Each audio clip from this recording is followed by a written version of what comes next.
అందరికీ నమస్కారం అండి. చూసే చూపును బట్టి చూడబడేది మారుతుంది. యద్భావం తద్భవతి. ఈ మాట మనం చాలా చోట్ల వినే ఉంటాం. చాలామంది చెప్తూ ఉంటారు మనకు. యద్భావం తద్భవతి. నువ్వేం భావిస్తున్నావో అదే జరుగుతుంది. ఎస్, యద్భావం తద్భవతి. చూసే చూపును బట్టి చూడబడేది మారుతుంది.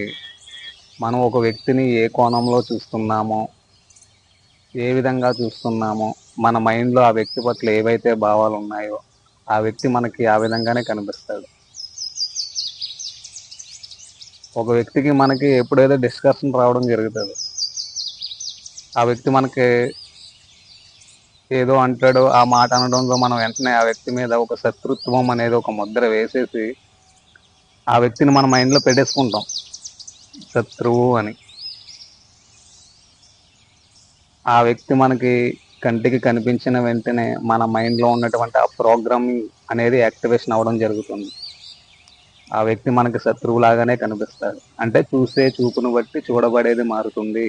మన మైండ్లో ఆ వ్యక్తి పట్ల ఎటువంటి భావం అయితే పెట్టుకున్నామో ఆ వ్యక్తి కనిపించిన వెంటనే ఆ వ్యక్తికి సంబంధించిన భావం మన మైండ్ నుంచి యాక్టివేషన్ అవుతుంది. ఎందుకంటే ఆ వ్యక్తి పట్ల మనం ఆల్రెడీ ఒక ప్రోగ్రామింగ్ అనేది మన మైండ్కి ఇచ్చేసాం. దీన్నే చూసే చూపును బట్టి చూడబడేది మారుతుంది అంటాం. అంటే యద్భావం తద్భవతి అనేది ప్రతి చోట పనిచేస్తుందంటే 99.9% యద్భావం తద్భవతి అనేది పని చేయడం జరుగుతుంది. మిగిలిన 1% ఉంటుంది.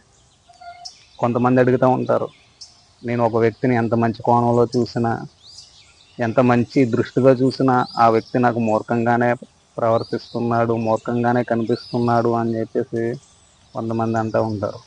అంటే అక్కడ ఏంటంటే యద్భావం తద్భవతి పని చేయదని కాదు, యద్భావం తద్భవతి అని పనిచేస్తుంది.